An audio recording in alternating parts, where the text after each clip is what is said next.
Mahali kuna vitu za thamani, kuna busy activities na kuna ulinzi mkali ambao unaendelea ndani hapo.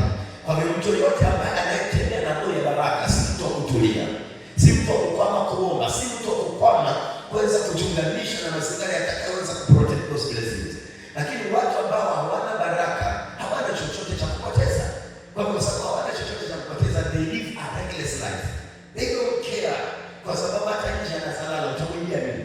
So hata kama mwanadamu anaitwa believer, mtu yote ambaye ana best gifts of God, lazima yeye hawezi kusukuma kufunga na kuomba, hawezi kusukuma kusoma neno, because neno ndilo linalinda kile ambacho Mungu ameweka ndani yake. Mambo ya imani ndio yanalinda kile kiko ndani yake. Mambo ya kuweza kuomba ndio yana protect what is in it, because what is of God is protected by your faith in God. And faith in God is built by you being in the presence of God, by reading the word, meditating, and also prayer and fasting. Haya mazingira yote ambayo unayobuni ni ishara kwamba you're protecting the best thing that God has given you, the gifts of God in you.